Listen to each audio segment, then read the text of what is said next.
আজকে একটা খুব ইম্পর্টেন্ট টপিক নিয়ে কথা বলবো, সেটা হচ্ছে urinary track infection. Urinary track infection অর্থাৎ ইউরিনারি ট্র্যাকের মধ্যে যে কোনো জায়গায় ইনফেকশন হওয়া। এই ইনফেকশনটা ছেলেদের তুলনায় মেয়েদের বেশি হয়। কেন মেয়েদের বেশি হয় এবং এই ইনফেকশনটা হলে, ইউরিন ইনফেকশন হলে অনেকেই কিন্তু অ্যাভয়েড করে, অনেকেই কিন্তু ইগনোর করে।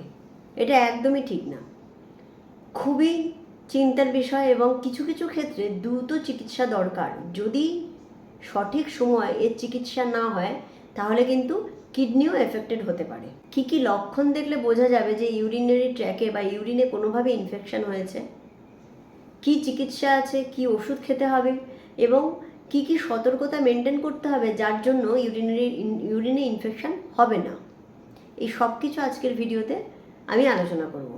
প্রথমে বলবো যে ইউরিনারি ট্র্যাক ইনফেকশন মানে কি, অর্থাৎ কোনো ব্যাকটেরিয়াল ইনফেকশন হয়েছে ইউরিনারি ট্র্যাক্টের মধ্যে।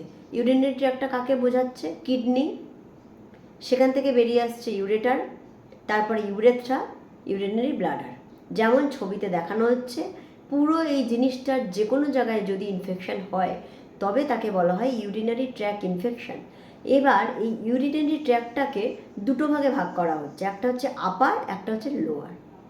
আপার ইউরিনারি ট্র্যাক অর্থাৎ কিডনি আর ইউরেটারকে বলা হচ্ছে, লোয়ারটা হচ্ছে ইউরেথ্রা আর ইউরিনারি ব্লাডারকে বলা হচ্ছে।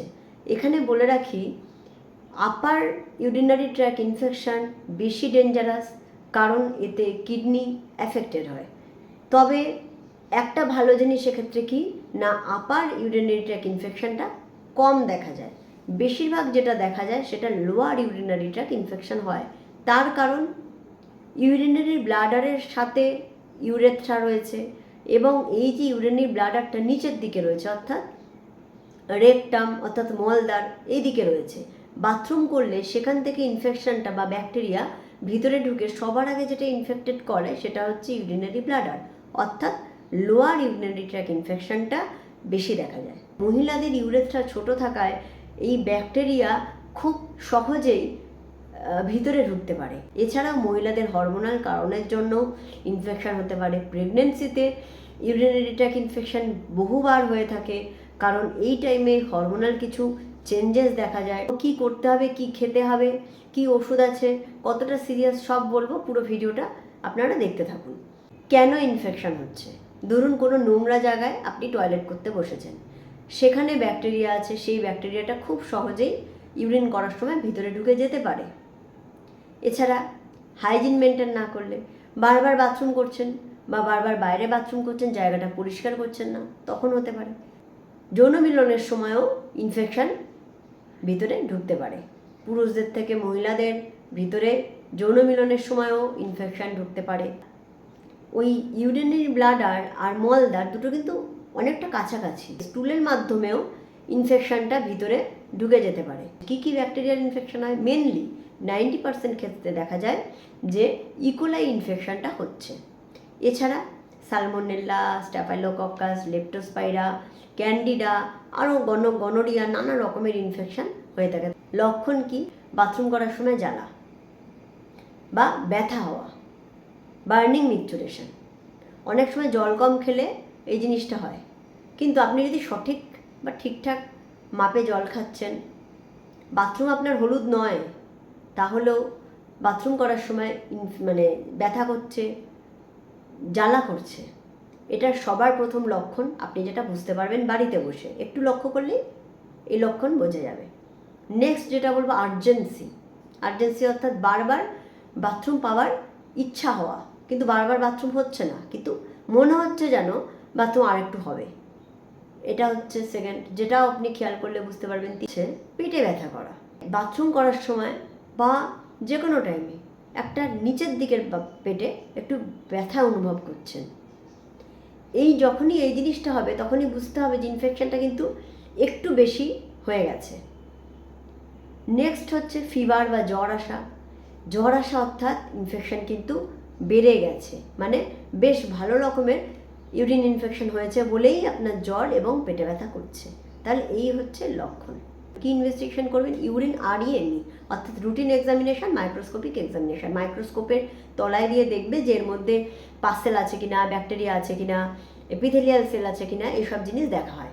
তাহলে এই দুটো টেস্ট হচ্ছে নর্মাল করা হয়ে থাকে। সঠিকভাবে টেস্ট করা বলতে গেলে ইউরিন আরইএমই, তার সাথে কালচার টেস্ট করতে হয়। কালচার সেন্সিটিভিটি সেটা কি? সেটা হচ্ছে আপনার কি ব্যাকটেরিয়া আছে সেটা বলে দেবে, এবং তার জন্য কি অ্যান্টিবায়োটিক আপনার খেতে হতে পারে সেইগুলোও একটা লিস্টে বলে দেওয়া থাকে। কালচার সেন্সিটিভিটি বলা হয় তাকে। এবার ধরুন ইউরিন রিপোর্টে আপনার এসছে পার্সেল রয়েছে। পার্সেল যদি 2 থেকে 3টে থাকে তাহলে কিন্তু ভয়ের ব্যাপার নয়, সেটা নর্মাল। যদি 3-এর বেশি বা আমরা বলে থাকি 4-এর বেশি, মোর দেন 4 পার্সেল যদি প্রেজেন্ট থাকে, তাহলে আমরা সেটাকে বলতে পারি যে ইউরিনারি ট্র্যাক্ট ইনফেকশন হয়েছে। বেশিরভাগ ক্ষেত্রে লোয়ার ইউরিনারি ট্র্যাক্ট ইনফেকশনই হয়ে থাকবে। এবার হচ্ছে চিকিৎসা। কি চিকিৎসা? আপনাকে অ্যান্টিবায়োটিক দিতে হবে। মেনলি যে অ্যান্টিবায়োটিক দেওয়া হয়ে থাকে সেটা হচ্ছে কুইনোলোনস গ্রুপ অফ ড্রাগস। তার মধ্যে পড়ছে নরফ্লক্স, লিভোফ্লক্স, সেফালোস্পোরিন গ্রুপস আছে, নাইট্রোরান্টুইন। নানা রকমের ইনফেকশনের জন্য অ্যান্টিবায়োটিক দেওয়া হয়ে থাকে 5 থেকে 7 দিনের জন্য। অবশ্যই আমি এক্ষেত্রে বলবো ইউরিন ইনফেকশন হলে নিজে থেকে কোনোভাবেই ডাক্তারি করতে যাবেন না। অবশ্যই ডক্টরের পরামর্শ নিন। এর সাথে আরও অনেক কিছু খেয়াল করার আছে। আপনার সাদা স্রাব হচ্ছে কিনা, হোয়াইট ডিসচার্জ বা সাদা স্রাব আছে কিনা, মাসিকের কোনো সমস্যা আছে নাকি, সেগুলো তো আলাদা একটা ইস্যু। কিন্তু ইউরিন ইনফেকশনের জন্য আপনাকে এই অ্যান্টিবায়োটিকগুলোর মধ্যে দেওয়া হয়ে থাকে, তার একটা নির্দিষ্ট কোর্স আছে। এছাড়া যদি কালচার টেস্ট করেন, কালচার টেস্টে ওরাই বলে দেয় যে কী কী অ্যান্টিবায়োটিক সেন্সিটিভ আছে, কী কী রেজিস্ট্যান্ট আছে। তো সেন্সিটিভ কী কী আছে সেটা দেখেই ডাক্তারবাবু আপনাকে সঠিক অ্যান্টিবায়োটিক দিতে পারবেন। বারবার ইউরিন ইনফেকশন হচ্ছে, রিকারেন্ট ইউরিনারি ট্র্যাক্ট ইনফেকশন, সেটা অবশ্যই চিন্তার বিষয়। যদি বারবার এরকম হয়ে থাকে তাহলে কিন্তু আপনার আপার ইউরিনারি ট্র্যাক্ট ইনফেকশন হওয়ার সম্ভাবনা বেশি, মানে কিডনি এফেক্ট হওয়ার সম্ভাবনা বেশি। সেটাকে আমরা বলে থাকি পাইলোনেফ্রাইটিস। এবার নেফ্রাইটিস, নানা রকমভাবে কিন্তু এই সমস্যাগুলো হয়ে থাকে। আর যদি ইউরিনারি ব্লাডার ইনফেকশন হয় তখন সেটাকে আমরা সিস্টাইটিস বলে থাকি। তো বারবার হলে অবশ্যই সেটা চিন্তার বিষয়। আর একটা জিনিস যেটা মাথায় রাখতে হবে, যারা প্রেগনেন্ট অবশ্যই দ্রুত চিকিৎসা দরকার ইউরিনে ইনফেকশন হলে। এবং ইউরিন ইনফেকশনটা একটা রুটিন টেস্ট প্রেগনেন্সি মহিলাদের। এবার বলবো কি করণীয়, কি করতে হবে, কি খেতে হবে। অ্যান্টিবায়োটিক ওষুধ তো আপনি খাচ্ছেন, তার সাথে কি মেনটেন করতে হবে? প্রচুর পরিমাণে জল খেতে হবে, প্লেন্টি অফ ওয়াটার ইনটেক করতে হবে। কারণ তাহলে ইউরিনের সাথে ইনফেকশনটা ক্লিয়ারলি বেরিয়ে যেতে পারবে। তার জন্য ইউরিনটা ক্লিয়ার হবে, এবং সেই জন্য বলা হয়ে থাকে প্রচুর জল খেতে হবে, দিনে 4 লিটার জল খেতে হবে। নেক্সট, হাইজিন মেনটেন করতে হবে। প্রতিবার বাথরুম করার পর জায়গাটাকে ক্লিন করতে হবে। নেক্সট হচ্ছে নোংরা জায়গায় বাথরুম কোনোভাবে করা যাবে না।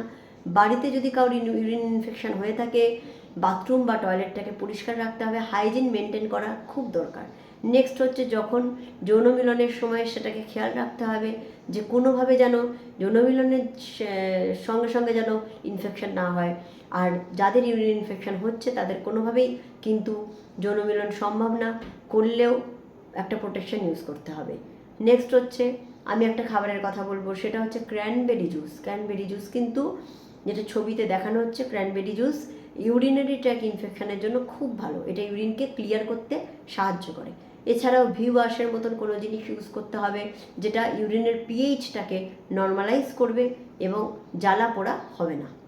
আশা করছি আজকের ভিডিও যথেষ্ট হেল্পফুল ছিল। অন্য ভিডিও নিয়ে আবার দেখা হবে। ধন্যবাদ।